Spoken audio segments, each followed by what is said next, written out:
your thoughts on the Mandalorian and Grogu. This is the first Star Wars film in what, 7 years. Yeah. And I have to say, I have to give a credit to Angry Badger, who got Burger King. No, they were giving these out for free at the movie theater. So my entire theater was wearing these. Oh my And it was goodness! very You might be in a you might be in a promotional photo. And it was Okay, what was the age range of your movie of your theater? I saw there was 2 kids in my row, but it was mostly men and women my age. Interesting. A lot of women. All right, well, let's get into it.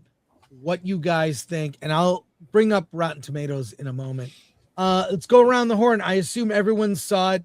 Alan and I gave our review. I gave it a 3 out of 10. Alan said a bear recommended 6 out of 10.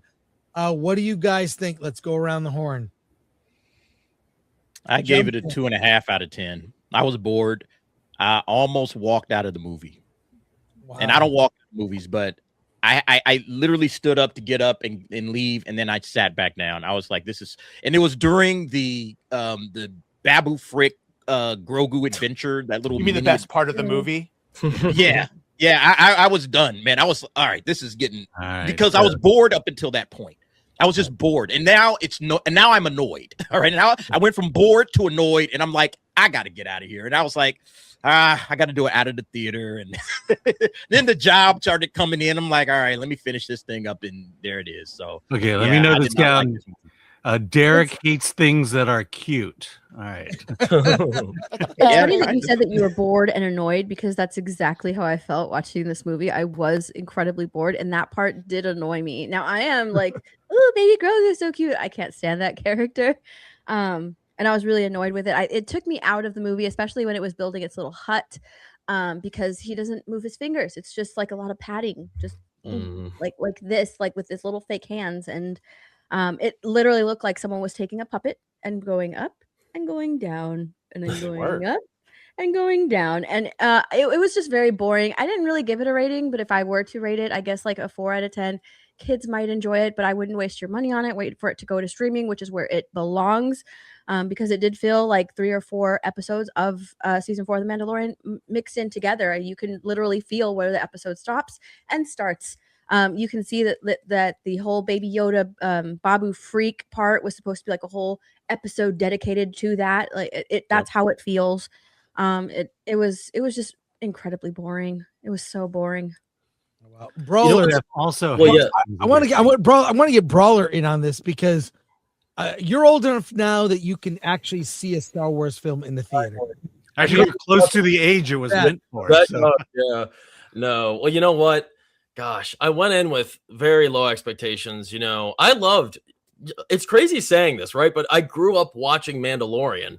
And I loved season 1, season 2. A lot of people had a lot of crap with it, and I don't blame them for a lot of their critique, but I really enjoyed it. Both those seasons came out in such a bleak, boring time, and I was happy to see it every week. Season 3, total bastardization of the first 2 seasons. Hated it. And here we are today with Mandalorian and Grogu, and I was surprised. I left the theater. I have seen the sequels in the theaters, and I kind of enjoyed it. I think it's funny hearing people talk about how boring it is. I get that. I felt bored at times, but there's something weird with like people my age and like with Gen Z, where we kind of like these cozy setups. And I think like the whole thing they were trying to do with the Babu Frick and those characters, I don't know why they're even pushing that. I don't know who cares about them, but there was parts of it that kind of felt like homey and comfy to me. And it kind of reminds me of like the old Ewoks movies. Like one of my favorite movies growing up was Ewoks Battle for Endor, and like Wilford Brimley and his relationship with the Ewoks. It was kind of comforting in that sort of way. And I kind of felt that vibe with this movie a bit, but at the end of the day, when I enjoyed it, I was thinking about it more for this stream, and I liked it for the dull elements. I mean, the movie overall is just really dull, and I hate to say it, it sold me at first.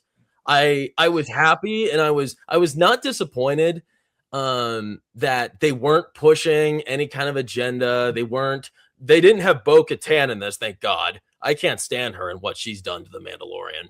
And they didn't like emasculate Mando. They let him do his thing. He was a competent man who could actually do things. And, you know, it was full of action. But a lot of it was really underwhelming at the end of the day. So at first I was kind of happy. And when I think about it more, I realized that this shouldn't have even been made. Like, what was the point? If you're going to make a Mandalorian movie and you want to try to bring back fans and rejuvenate the Mandalorian brand, why not like go balls out? And it really didn't seem like there was any purpose to this at all. And that really surprised me because I thought this would be a perfect opportunity to invite, you know, the public into this series that they've put so much money and promotion behind. And at the end of the day, it was pointless. It was pointless. Well, it's funny you bring up the Ewok adventure films. I have both on Laserdisc. Oh, so nice. so they don't even make Laserdisc players. gotta give me one. How much did those cost you, by the way? No, I bought them way back when. I know, but they were low at $100 each or something. Probably. I saw now. Robert complaining that like people were like they ruined his experience, but he wouldn't have liked it anyway. But like, okay, I would just to preface it, my theater was very full, very full of people wearing these fucking hats. They all laughed at everything there was to laugh at, every little baby Grogu. They all, you don't have to pull me full screen. Oh dear God. I'm trying to put you and Brawler fighting. Ooh, we aren't going to fight because I Badger. liked it more than him or as much. Ooh. It's a 5 out of 10 for me. So if you don't like Mando and Grogu, if the third season or you just never did it, yeah, you'll be bored. I wasn't bored. It's 3 episodes, like everyone said. The first 2 episodes played like a video game trailer. And it's fine, but yeah, there's nothing there. There's no weight. And then I really liked Rod of the Hutt. Didn't think I was going to like the character. Thought Jeremy Allen White did a good job. I have no problem with Hutts speaking basic because they've been doing it for a while now. But I understand it's the first time people saw them going back and forth. Yeah, I could see people being bored and annoyed, but it was like mid to okay Mandalorian episodes put together. No need to do it for a movie. Even Jon Favreau says, I don't know why we're doing it. I mean, there are better episodes of The Mandalorian in season 1. Better episodes, more serious. Sure, but this was better than Mandalorian season 3, and it was better than Book of Boba Fett, and it was better than Kenobi, and it was better than Acolyte. All low bars. But I would take this over any of that. It's on the level of a Skeleton Crew. It's inoffensive. It literally does nothing. And if anything, we finally got to see this little green fucker do something and save Mando for a change. Well, it's fresh, but barely. My only issue is people acting like this is the worst thing we've ever 62. gotten, and it killed their pets. And it's like, guys, it's not even all that. It's not the worst thing we've ever gotten, but it's just like it's just there. Yeah, right. I mean, I could sit through it again. There, and I think that it's I don't know, not worth wasting your money on it. No. Like it's for streaming. It's streaming 100%. Yeah, it's for streaming. Like you don't even need to waste your money on it. Like just go wait for it to be on streaming. It'll be there soon. And I think that I think it's funny that if you go in with low expectations, you'll like this movie. Like you enjoy the dullness of it, and that's what makes it good. That's just, to me, that doesn't sound enjoyable at all. If I could say real quick, I saw this in IMAX. I really try to see anything in IMAX. I do think it boosted for me, and this was the worst presentation I've ever seen in IMAX. I was really disappointed. Did anybody here see it in IMAX? Yes. Yeah, I agree with you. It was very dark. It was very dark. It did not look good. I mean, that's like every movie now. It made you wish that they would just start building model ships again and start filming those. Doing all CG. Apparently, they did. Apparently, the robots were stop motion with Phil Tippett. No, I'm talking the spaceships. Oh, I know. I'm just saying that apparently they did. It wasn't all just slop. Like they apparently try. Yeah, the puppets were great. The robots were great, but the starships. Look, the opening sequence of Episode 4, Star Wars, are ships, battleships. That's what we're here for. I think visually, it's fine. It's not terrible to look at, but there are some moments where the CGI is a little like this doesn't look too good.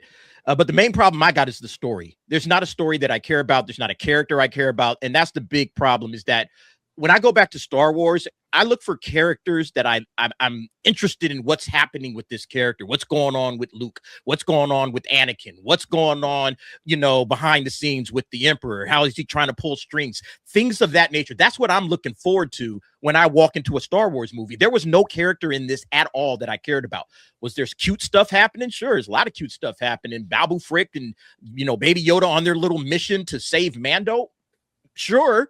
But I don't care about them. We already knew that they were going to succeed and there was going to be no problems with doing it. It was just about the spectacle and I guess the adventure along the way. But yeah, I didn't feel any interest in the story that they were telling. And that's kind of why I was bored. I was just bored for. Yeah, that was my point. It was the stakes were too low. And the reason I say that is if Mando and Grogu failed, it affects nothing in the outer universe. And that tells you why this is a streaming movie and not a theatrical movie, because it just doesn't matter if they do it or not.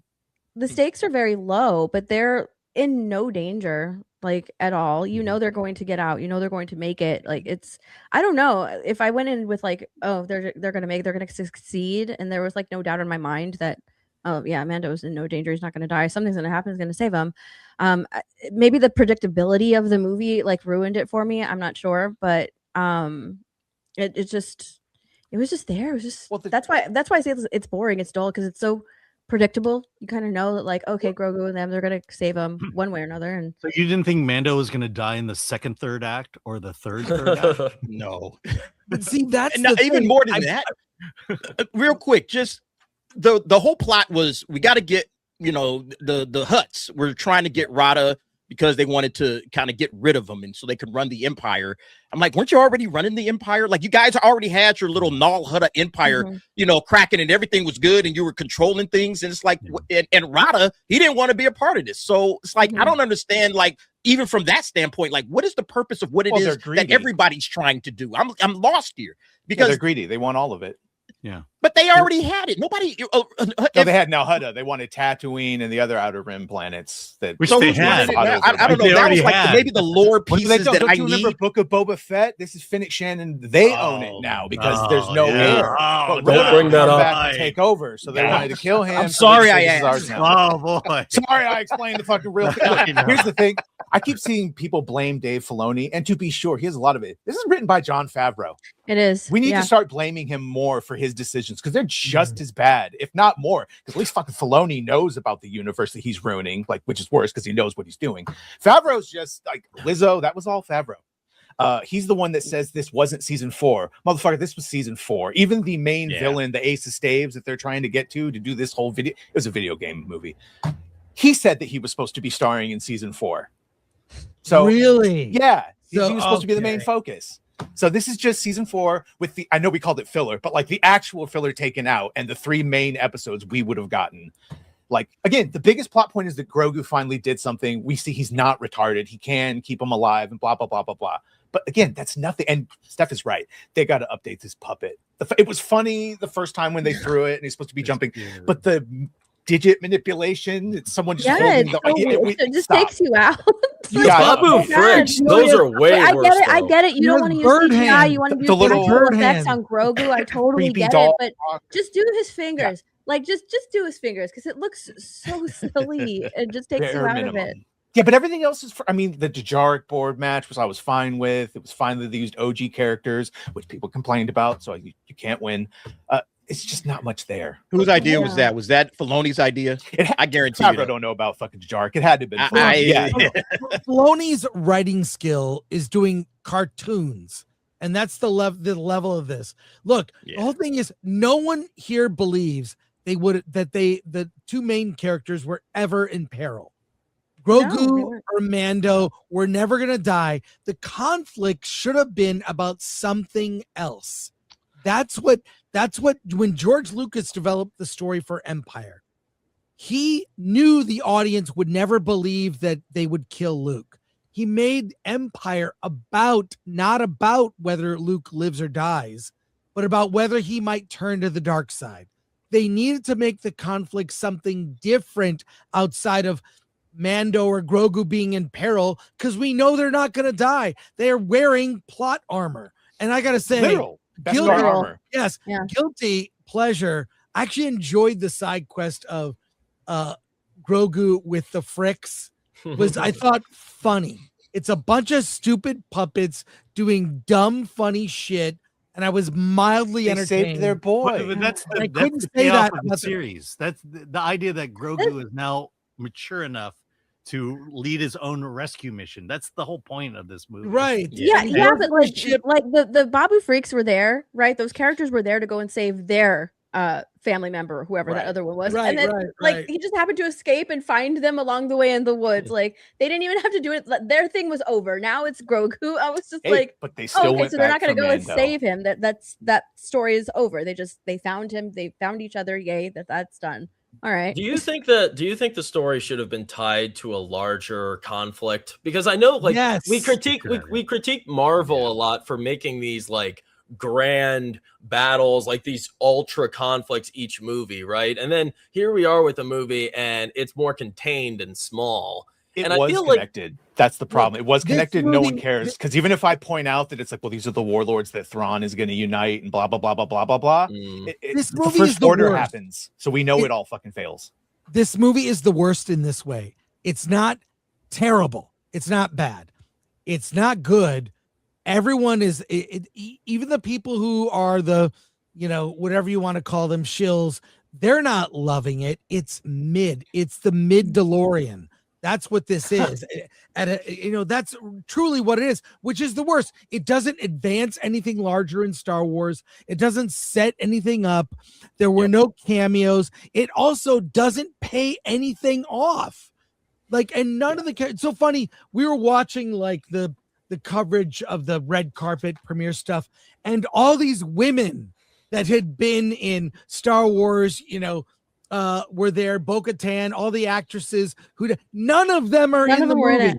In fact, what woman is highlighted? Sigourney Weaver is the only woman in the entire movie. What a waste of that. They could have had Hera or one other established character. I just want a huge missed opportunity for them was at the very end when they break Rada out and he's free. I was like, oh, you're going to, and the twins were, I was like, you're going to take control now, right? And be a benevolent kind of thing. No, it's just a fight scene. They blow it up. And now benevolent.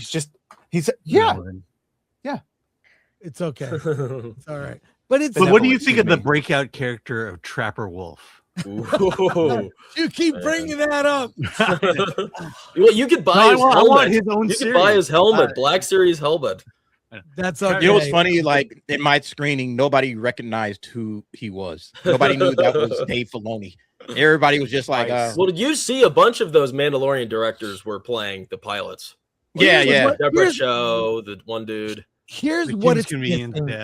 Here is what this movie was missing that Star Wars is missing: a character with gravitas. Even season 1 of Mandalorian had Werner Herzog, of all people, delivering chilling lines. And there was this whole conflict of the Empire after this baby. I don't know what the race of Yoda's race is. We still don't know. They were after it as somehow can they clone the Force? They could have had some underlying larger thing, a character with gravitas. The reason we're still talking about Star Wars today is because Alec Guinness was hired for the original and gave a speech a minute long about what the Force is. And he delivered it with such gravitas. He made it feel real. That's not special effects, that's acting. And there were no dancing girls. There's nothing in this movie that's like that, which means it's weightless and inoffensive. And I see people in the chat, hey, I took my 10 and 12-year-old, they liked it. I think that's fair. There are definitely elements of that, and that's fine. I'm glad that kids and families are enjoying it. Frankly, when I actually saw the movie in ScreenX. I saw an IMAX, then I saw it in ScreenX, which was kind of a cool effect where it's on the side. Part of the movie bleeds on the side, which was honestly kind of cool. Yeah, but and they filmed it. They actually filmed the They did film it, those scenes in ScreenX, which were also IMAX scenes. But it was packed. It was packed. Now this is Burbank. It's my theater was full. industry, that's the theater the industry goes to. All the screenings were packed. I mean, that night was insane. There were a lot of people walking out with buckets. So, but I really think the current state of Star Wars is so sad. I highly recommend our friend Robert Meyer Burnett, who's on Campia's show right now, and is not here. No, it's fine. But he did a 4-hour live stream yesterday solo talking about Star Wars, and I'm 100%. If you watch that, which I think is so good, he talks about how like my reaction to Return of the Jedi, didn't love it. An article that's on the Film Threat website, 50 Reasons Why Return of the Jedi Sucks, was written by a guy named Dan Weber, who writes for Futurama, and Dana Gould, and I think other people contributed to that story too, but it's archived on filmthreat.com. Look up that story. But he expresses his feelings. Strongly recommend you watch that 4 hours if you're not barbecuing today on Memorial Day. I like the fact that there are some kids that, if you're going to the movies and you're enjoying The Mandalorian and Grogu, that's fine. Because I want kids to get in the habit of going to movies, at 12 years old. So that's fine. Yeah, you want to go back and watch it again and again, do that. I don't care. The only thing that kind of bugs me is that I feel like today's films are kind of talking down to the kids. Like I never felt like you had to dumb down Star Wars in order for me to enjoy it. I was telling this story last night myself. Like I watched Empire Strikes Back as a 7-year-old. And when Yoda is, waxing philosophically on the Force and discussing that with Luke, I got it.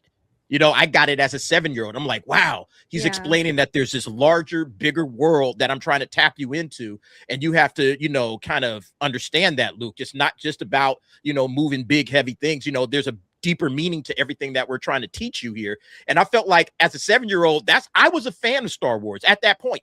And I mean, it was, we haven't gotten anything to the level of depth since then, since that point in this franchise. And that's my to me, point with I completely agree. Yeah. Sorry, DA. Yeah, no, I'm just saying, like, that's kind of what I'm frustrated with. Is like, you don't have to get super deep with Star Wars, but tell me a story that's coherent, that makes sense. I get the stakes. I understand what these characters are after, and it's fun to watch, along with the fact that it does still feel like Star Wars. And it just seems like they're stumbling along trying to figure out how to do that. I completely agree. I think that the story is sort of dumbed down so that kids like it. And I see a lot of kids liking it, and that's totally fine.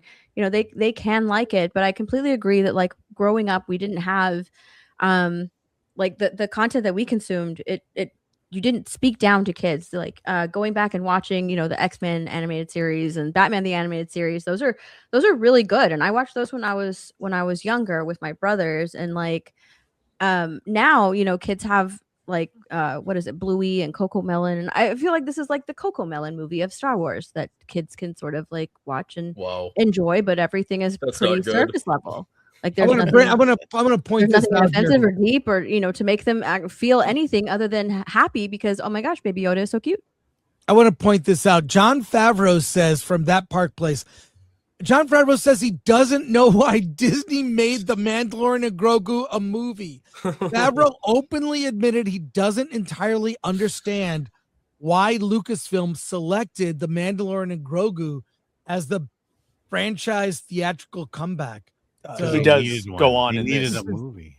He goes on to guess that it's because people recognize Grogu. That right now, Grogu and Mandalorian are the most recognizable Star Wars characters, so that's why. And now, May and Osha, they Osh all of them, even Rey. I think they did it because they need people to get used to Star Wars movies again, and they didn't want Starfighter to be the first one out after all these years, so they put this out to take the fall. To think we could have had this. I know.